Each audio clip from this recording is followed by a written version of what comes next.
नमस्कार, मी वैष्णवी. आपण पाहतात Indian TV news. Indian TV न्यूजच्या बुलेटिनमध्ये आपले स्वागत आहे. चला तर नजर टाकायचं काही विशेष घडामोडींवर. कल्याण पश्चिम येथील हिरा मुथाचंद महाविद्यालयामध्ये संविधान दिन आणि 26 नोव्हेंबर 2008 रोजी मुंबईवर झालेल्या आतंकवादी हल्ल्यात वीरगती प्राप्त झालेल्या पोलीस जवान आणि नागरिकांना श्रद्धांजली अर्पण करण्याचा कार्यक्रम आयोजित करण्यात आला होता.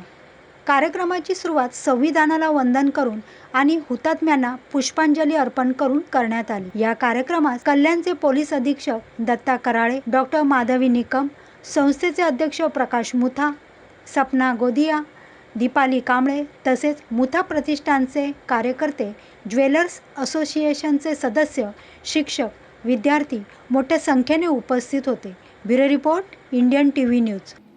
आज संविधान दिन है और शहीद दिन है। शहीद दिन इसलिए है कि 26/11/2008 को मुंबई पे टेररिस्ट लोगों का अटैक हुआ था और वो सिर्फ अटैक ही नहीं था, वो हमारे भारत के संविधान पे अटैक था, क्योंकि 26/11 ये हमारे भारत का संविधान दिन है और ये बड़ी इंटरनेशनल सोची समझी साजिश थी कि भारत के नागरिकों को, भारत की सरकार को और भारत की आम जनता को ये महसूस करवाना था विदेशी ताकतों का कि संविधान के ऊपर अटैक करके कि भारत में सब कुछ ठीक नहीं चल रहा है। ये तो अच्छा हुआ कि हमारे कुछ जवानों ने शहीद तो हुए, लेकिन एक व्यक्ति को जिंदा पकड़ लिया, बाकी के मारे गए। अगर उसको जिंदा नहीं पकड़े होते तो शायद ये साजिश कहाँ से हुई, कैसे हुई और कब हुई ये पता नहीं लगता था। कुछ लोग कहते हैं अरे उसको जिंदा रखने की क्या जरूरत थी, भारत सरकार के हज़ारों रुपए, करोड़ों रुपए खर्च हो गए। ये करोड़ों रुपए इसलिए खर्च हुए कि हमको ये साजिश और ये पॉलिसी किसने बनाई थी और कैसे बनाई थी ये समझने के लिए। और आखिर में कसाब ने कहा कि मैं पाकिस्तानी हूँ, लेकिन पाकिस्तान सरकार मानने को तैयार नहीं था कि कसाब पाकिस्तानी है। दूसरी बात, आज हमारा संविधान दिन है। आज के दिन हमारा संविधान को अडॉप्ट किया गया था। मैं सबको हार्दिक शुभकामना देता हूँ। संविधान, भारतीय संविधान क्या है? ये खाली एक किताब नहीं है, ये हमारे एक मुल्क की कल्पना है। और जवाहरलाल नेहरू ने संविधान बनने के पहले हमारे आज़ाद भारत का नक्शा अपने दिमाग में रखा था और हमारा आज़ाद भारत कैसा होना चाहिए, आज़ाद भारत का संविधान कैसा होना चाहिए, क्योंकि हमारा देश कई सालों से गुलामी से गुजर रहा था। इसलिए अनेकों धर्म, जातियों और अनेक चीज़ों में बटा हुआ था और इन सबको फिर से एक माला के अंदर पिरोना बहुत ज़रूरी था। इसलिए भारतीय संविधान होना बहुत आवश्यक था। जवाहरलाल नेहरू जी ने जब पहली भारतीय संविधान सभा का अधिवेशन हुआ, उसमें एम एंड एम्बिशन ऑफ भारतीय संविधान क्या होगा, कैसे होगा, किस प्रकार से होगा, ये रखा था और उसके ऊपर बहुत सारी चर्चा हुई। फिर अंबेडकर जी को इस का ड्राफ्टिंग कमेटी का चेयरमैन बनाया गया और सिन्हा साहब को 6 महीने के लिए इसका अध्यक्ष बनाया गया। फिर डॉक्टर राजेंद्र प्रसाद को कायमी स्वरूपी संविधान सभा का अध्यक्ष बनाया गया और भारत का संविधान उसके अंदर लिखा गया।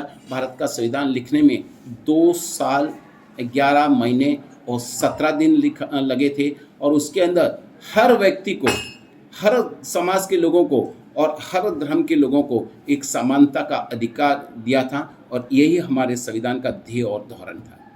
डॉक्टर माधवी निकम, आज मुथा कॉलेज, सेठ हिराचे मुथा कॉलेज इथे कॉन्स्टिट्यूशन डे सेलिब्रेशनसाठी आम्ही सगळे जमलेलो आहोत.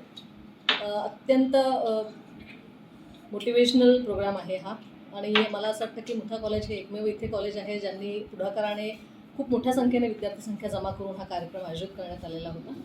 संविधान दिन हा सर्वांसाठीच किती महत्त्वाचा आहे आणि तो आपण सगळ्यांनी का पाळायला हवा, त्याचबरोबर त्याचं महत्त्व अनेकांनी कार्यक्रमाच्या दरम्यान सांगितलेलं आहे.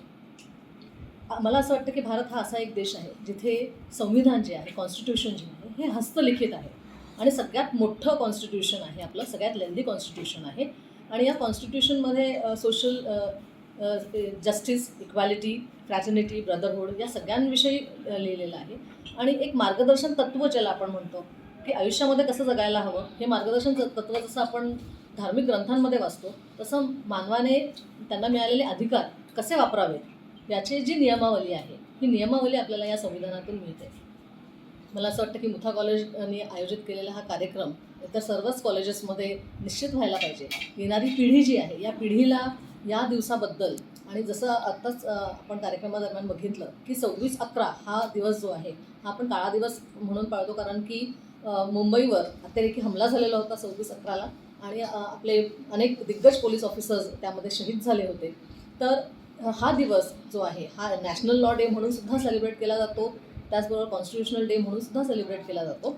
तर या दिवसाचं औचित्य साधून तरुण पिढीपर्यंत पोहोचणं आणि डॉक्टर बाबासाहेब आंबेडकरांचे विचार, गांधीजींचे विचार किंवा मुलांपर्यंत ज्या मार्गदर्शन तत्वांची त्यांना आत्ता खरंच तरुण पिढीला गरज आहे ती पोहोचवणं खूप मला असं वाटतं महत्त्वाचं आहे. या होत्या इंडियन टीव्ही न्यूज. तुम्हाला आमची संपर्क साधायचा असल्यास स्क्रीनवर दिलेल्या क्रमांकाशी संपर्क साधू शकता 9320420420. तर आता वेळ झाली निरोप घेण्याची. उद्या पुन्हा भेटूया याच ठिकाणी. तोपर्यंत धन्यवाद.